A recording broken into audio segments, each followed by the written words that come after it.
आप सभी का सिलेबस का दी एंड हो गया है। ठीक है भाई, बहुत बहुत आप सभी का धन्यवाद कि आप लोगों ने हमें इतने दिनों तक झेला है और हमारी बातें सुनी है। बट कोशिश मैंने करी है कि बेटा आप सभी का बेस्ट तरीके से सिलेबस खत्म करवाया जाए और बेसिक से लेके एडवांस तक पढ़ाई है बातें। कुछ चीजें में बहुत बेसिक से नहीं बताया होगा 12th वाले टॉपिक्स में, बट मैंने आपको वो एक्सपेक्ट किया है कि उतना बेसिक आपको आता होगा। फाइनली अब हमारा सिलेबस हो गया है खत्म और आप सभी बच्चों को पहले तो मेरी तरफ से बहुत बहुत एक बार फिर से ऑल द बेस्ट अपने एग्जाम के लिए। और एक बात याद रखिएगा कि हम लोग आपके साथ हमेशा रहेंगे। जेई मेंस अभी तो फर्स्ट जेई मेन है बेटा, अभी सेकंड जेई मेन आएगा, फिर एडवांस्ड आएगा। बहुत सारी बातें अभी करनी रह गई हैं, तो अभी ये मत फील करिएगा कि सर सिलेबस खत्म होने के बाद हमें आप हमारे हाल पर छोड़ देंगे। We will always be connected और आपको गाइडेंस देते रहेंगे। और अभी जो जर्नी है बेटा वो अभी रह गई है, अभी एडवांस तक के लिए आप तैयारी करिए। ड्रॉप आप लोगों ने लिया है अगर, तो उसको व्यर्थ ना जाने दें। ये ना सोचें कि अभी बस मेंस तक पढ़ लूंगा, एडवांस के लिए ना पढ़ूं, बिकॉज अभी आप फ्री हैं अगले 4 महीने। अगर आप फ्री हैं तो आप अपना बेस्ट एफर्ट दीजिए। चाहे आपने सोचा हो कि मैं मेंस तक पढ़ूंगा, एडवांस नहीं पढ़ूंगा, बट यू नेवर नो बेटा, लास्ट के 3-4 महीने में बहुत गेम चेंज हो जाता है। बहुत सारे बच्चे ऐसे होते हैं जो लास्ट के कुछ 3-4 महीने में रिवीजन के टाइम पिकअप कर जाते हैं और एडवांस भी क्लियर कर लेते हैं। तो मैं ये उम्मीद करूंगा कि आप सब लोग अभी अपनी मेहनत को कंटिन्यू रखेंगे। Syllabus completion should not be basically the end of journey, it should be the starting of your revision journey. ठीक है, मत जाओ सर प्लीज, भाई कहीं नहीं जा रहे यार, तुम तो बिल्कुल ही इमोशनल करे जा रहे हो। हाँ बिल्कुल, हम यही हैं, आपके साथ ही हैं बेटा, आपके साथ ही हैं। बट एक दिन तो ये दिन आना था ना, सिलेबस खत्म तो अपना होना ही था। जो चीज कभी भी शुरू होती है उसका द एंड तो होता ही है। All good things come to an end, ताकि आपकी नेक्स्ट गुड थिंग स्टार्ट हो बेटा। जब आपकी ये सिलेबस खत्म होगा तब आप रिवीजन शुरू करोगे, रिवीजन जब खत्म होगा फिर आप आईआईटी की जर्नी शुरू करेंगे, कॉलेज की जर्नी शुरू करेंगे अपनी। तो every good thing has come to an end. ठीक है, तो पुरानी चीजों को फील करके हमें नॉस्टैल्जिया लगता है, हम मिस करते हैं, चेरिश करते हैं, but at the same time आगे बढ़ते रहना इंपॉर्टेंट होता है लाइफ में। ओके, तो मुझे तो भाई बहुत अच्छा लगा, आपके बैच में काफी कुछ सीखने को मिला मुझे। और सबसे अच्छी बात मुझे ये रियलाइज हुई कि आज के ज़माने में भी वो बच्चे हैं जो इतनी मेहनत कर रहे हैं। मुझे कहीं ना कहीं ये लगता था कि अब बच्चे थोड़ी मेहनत करने से घबराते हैं, बट आपके बैच में मुझे वो कभी फील नहीं हुआ। All of you are, many of you in fact have done really well.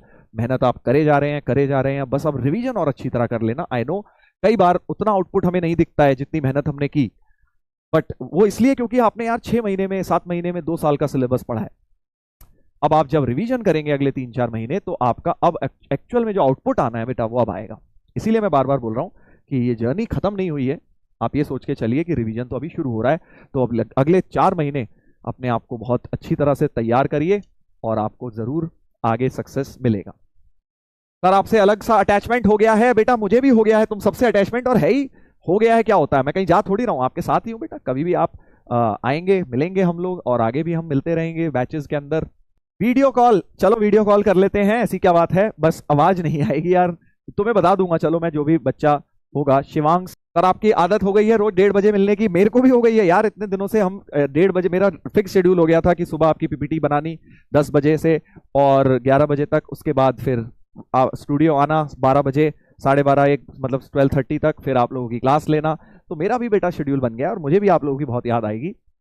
But जैसा कि मैंने आपको बताया कि हम लोग आपके साथ हैं बेटा अभी भी। ठीक है, अरे कोई आ गया भाई, कौन आए हो भाई, क्या नाम है तुम्हारा, कैसे हो बेटा, आपकी तैयारी कैसी चल रही है शिवांग? शिवांग की मम्मी की आवाज आ रही है मुझे पीछे से, वैसे मम्मी पूछ रही है क्या हो रहा है। यस, हाँ तरुण सर ने कॉल किया है, मम्मी की आवाज आ रही है पीछे से, मम्मी कह रही है, पूछ रही है कि तरुण सर ने कॉल किया है। शिवांग को मेरी आवाज नहीं आ रही, मुझे पूरी आ रही है बाय द वे। देखो ब्लैंक होने का मतलब यही होता है कि हमारे को ना फिंगर टिप्स पे कॉन्सेप्ट्स हैं नहीं उतने, तो नोट्स रिवीजन करते हो आप अपने पूरे अच्छी तरह? तो ये आइडेंटिफाई किया करो कि आप कहाँ स्टक हुए थे, कौन सा स्टेप आप नहीं सोच पाए जिसकी आपको सोल्यूशन देखनी पड़ गई, ताकि फिर नेक्स्ट टाइम किसी क्वेश्चन में वैसा बनेगा तो आप एटलीस्ट वो चीज रिलेट कर पाएंगे कि यार ये वाली चीज में पहले में फंसी थी, बट अब मैं को ये वाली चीज में मैं नेक्स्ट टाइम दिखेगी तो मैं कर लूंगी। कई बार ना हम वो आइडेंटिफिकेशन नहीं करते हैं कि यार एग्जैक्टली हम इस क्वेश्चन में क्या स्टेप नहीं सोच पाए, वो वाली चीज पे वर्क करना शुरू करो। ट्रस्ट मी, मैथ्स में टीचर को इतना मत दिया करो तुम लोग, क्योंकि मैथ्स में तो अल्टीमेटली प्रैक्टिस ही करनी है ना, और आप कर रहे हैं इस बार, एफर्ट कर रहे हैं, होता है बेटा वो, दैट इज वेरी नेचुरल। जितने आप नंबर ऑफ क्वेश्चंस बढ़ाते जाएंगे, अब अगले 3 महीने ना क्वेश्चंस खूब सारे करना, और कोई मटेरियल ऐसा लग रहा है यार ये तो मुझसे होने लगा है, तो उससे लेवल बढ़ा के करो। कोई भी मटेरियल अगर 70% हो रहा है, 70-75%, तो उसके बाद उसको एक लेवल ऊपर वाली चीज करिए। जैसे मान लो मेंस के पीवाईक्यू होने लग जाए अब, तो ये नहीं कि अगले 3 महीने मेंस के पीवाईक्यू ही करे जा रहे हो, फिर धीरे से थोड़े एडवांस लेवल की चीजें और करिए, थोड़े प्रॉब्लम सॉल्विंग में मल्टीपल करेक्ट टाइप और पैसेज टाइप, ये सब क्वेश्चंस ऐड करिए, ठीक है। डरो मत बेटा, देखो डरोगे तो आपको उतना ही ज्यादा पेपर खराब होगा। रिलैक्स होके जाइए और पेपर दीजिए, और सभी बच्चों को मेरी तरफ से एक बार बहुत बहुत ऑल द बेस्ट। अच्छा करिए आप जेई में, और फिर आपसे मिलेंगे, ठीक है, सेकंड जेई मेन से पहले मिलेंगे। जो जो लोग वीडियो कॉल में है बेटा, आपसे बात जिनसे मैं नहीं कर पाया, रियली सॉरी, दोबारा कभी मौका मिलेगा।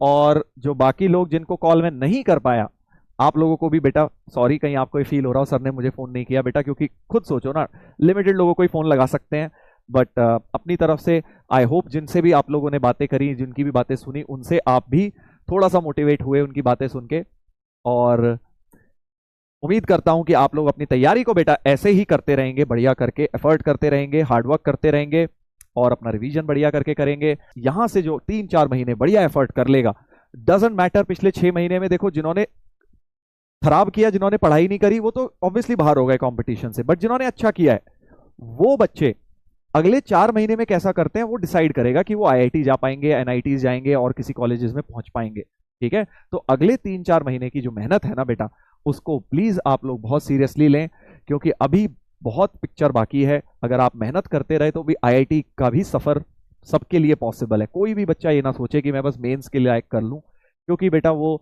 एक मीडियोकर सोच है, वो तो एक मतलब मीडियम टाइप की सोच हो गई ना। आपको बड़ा सोचना चाहिए, जब ड्रॉप लिया है तो आईआईटी को एम करो, सिलेक्शन तुम्हारा भी हो जाएगा, ठीक है।